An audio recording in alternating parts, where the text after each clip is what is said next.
Bonsoir à tous. On se retrouve ce soir pour faire une deuxième vidéo pour parler un petit peu d'autre chose que de l'actualité qui est pas fabuleux et qui est même dramatique.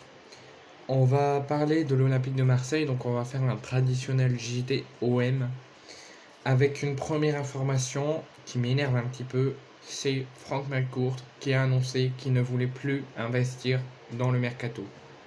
Tout simplement, le seul message que je veux lui donner, et j'espère que les supporters marseillais le feront aussi, barre-toi du club.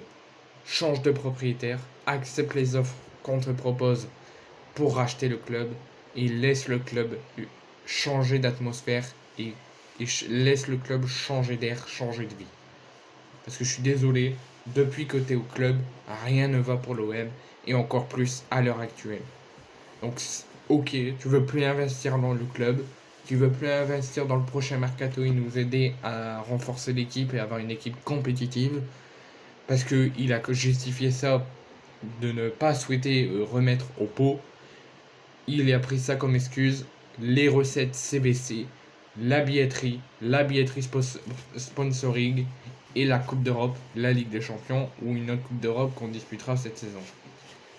Voilà les justificatifs, les justifs de Franck McCourt pour nous dire qu'il ne veut plus investir dans le mercato.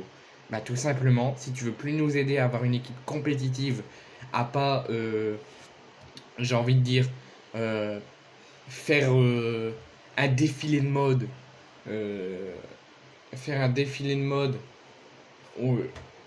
en Ligue des Champions, d'y aller finir avec 0 points ou finir dernier avec un groupe abordable, et, et pas aller à la Ligue des Champions, se montrer compétitif, bien combattre, ne rien lâcher et aller en huitième de finale, voire en quart au maximum, je suis désolé, barre-toi. Barre-toi si tu veux plus être au club. Barre-toi si tu veux plus nous aider. Barre-toi si tu veux plus nous faire progresser.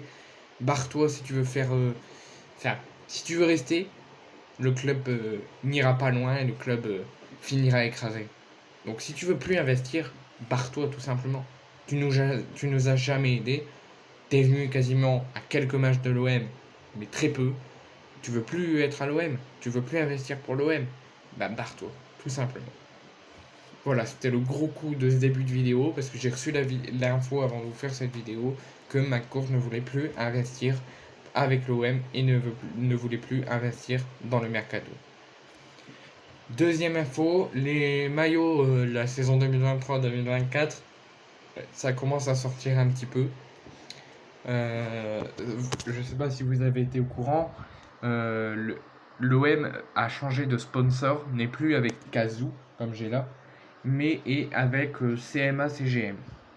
Donc voici ce que devrait, si vous voyez bien, ce que devraient être les prochains maillots de l'Olympique de Marseille pour la saison prochaine. Mais ce n'est que des rumeurs et il faudra attendre que l'OM communique, s'il communique un jour, que l'OM officialise la sortie des nouveaux maillots. Mais ce que je viens de vous montrer, ça devrait être les nouveaux maillots de la saison prochaine de l'Olympique de Marseille. Troisième info que je peux vous donner, ça y est, c'est fait. Il y a juste la visite médicale à passer et si tout est bon, ça sera officiel, mais c'est quasiment officiel à 98%. Pour atteindre les 100%, c'est la visite médicale. Sauf gros coup où vraiment la visite médicale serait ratée et que Kondogbia ne pourrait pas signer à l'OM. Là, on peut le dire, il y a un accord entre Kondogbia et l'Atlético pour un départ. Kondogbia a donné son accord à Madrid, donc à l'Atlético Madrid pour partir. Il a donné son accord à l'OM et il a refusé d'autres clubs qui étaient sur lui. Il ne veut que aller à l'OM. Donc il a donné son accord pour rejoindre l'OM. L'OM et l'Atlético Madrid se sont rencontrés en négociation. Il y a eu un vrai accord entre l'OM et l'Atlético pour Geoffrey Kondogbia. Et c'est chose faite. Il reste juste la visite médicale pour l'officialiser.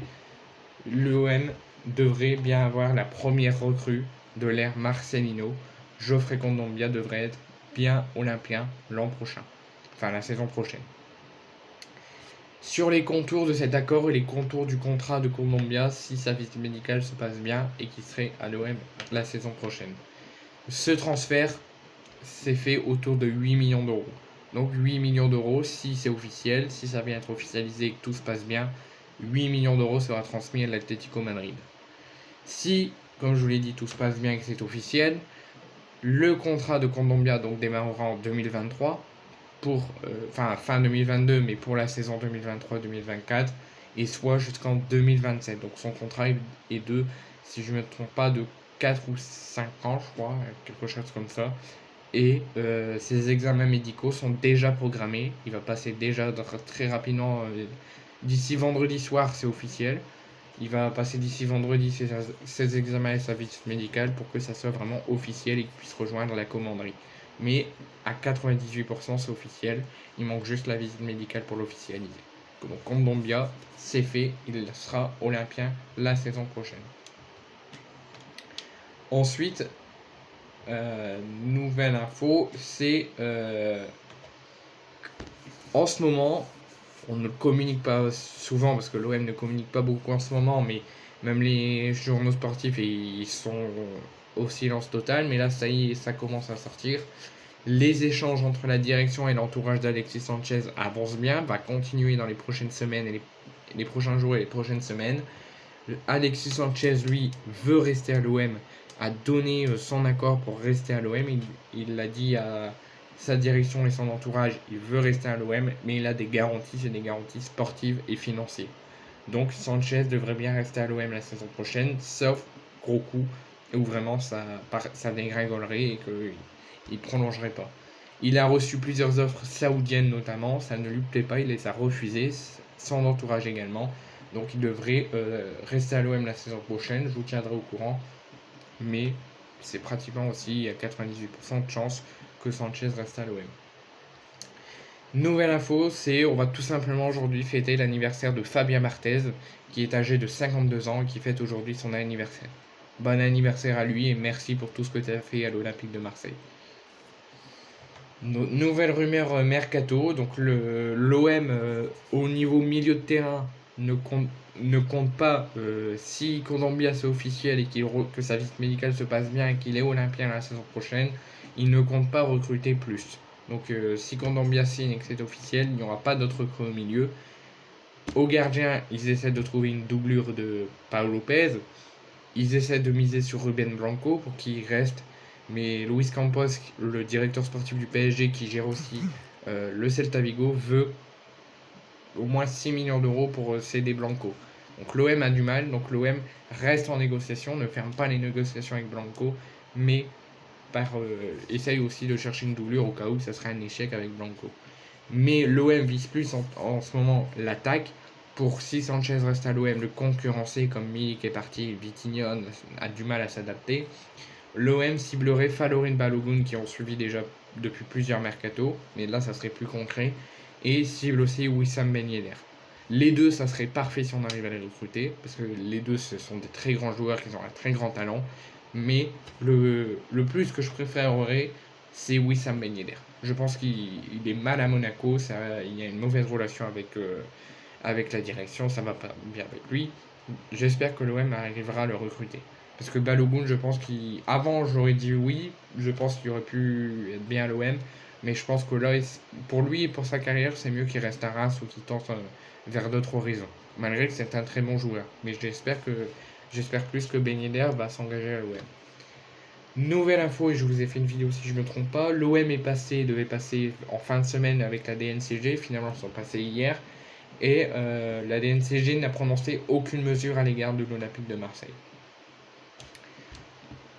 Et une dernière info, ça concerne, nouvelle info plutôt pour l'instant, ça concerne Marcelinho. Comme je vous ai fait une vidéo quand l'OM l'a officialisé, communiqué pour la première fois depuis la fin de saison. Marcelino devrait arriver à Marignane pour rejoindre la commanderie d'ici la fin de semaine en compagnie de son staff et sera probablement accueilli par Pablo Longoria, Javier Riberta et tout ce qui s'ensuit. Ensuite, nouvelle info, c'est l'OM qui pisterait, comme je vous l'ai dit, dès que Kondogbia s'est fait, ils recruteront plus au milieu. Ils ont comme piste prioritaire donc le gardien pour faire une doublure ou une triplure à Pau Lopez. Mais ils visent plus l'attaque où ici Balogun et Ben Yedder. Je vous ai donné mon avis et les noms. mais il serait plus concentré, plus dessus pour l'attaquant norvégien, pas Haaland, j'aimerais bien, et Erling Haaland, mais il pisterait Alexander Sørloth, qui ferait partie des pistes de l'OM pour le poste d'attaquant. Ils ont plusieurs noms en piste au poste d'attaquant, j'ai pas les noms, mais son profil est apprécié par l'OM et par le nouveau coach Marcelinho, donc c'est à prendre avec des pincettes, mais il pourrait potentiellement s'engager à l'OM l'an prochain. Ensuite, Isaac Touré, comme on se demandait est-ce qu'il allait rester à l'Olympique de Marseille, parce que pour ceux qui ne le savaient pas, il a joué un petit peu en amical au début de la saison dernière, au moment de l'arrivée d'Igor Tudor. Et il a un petit peu joué en championnat, mais très peu. Et donc Igor Tudor n'en voulait plus, ne l'a plus fait jouer. Donc l'OM l'a prêté à la JOCR pendant toute cette saison, il a fait de grandes choses. Il est de retour à l'OM, il sera de retour à la reprise, donc le 3 juillet, dans quelques jours. Dans moins d'une semaine, dans 3-4 jours là. Et Marcelino a fait part à sa direction qu'il ne voulait pas vendre Isaac Touré, qu'il voulait le tenter pendant ce mois de juillet, pendant les entraînements et pendant les matchs amicaux, parce qu'il va en avoir un petit peu, dont un le 14 juillet. Donc Marcelino, lui, veut tester Isaac Touré pendant quelques entraînements, pendant quelques matchs, pour ensuite prendre une décision s'il le conserve cette saison ou pas, ou s'il faut le prêter ou le vendre. Mais du coup, on le saura très vite parce que le mercato va se finir très vite, donc on le saura très vite.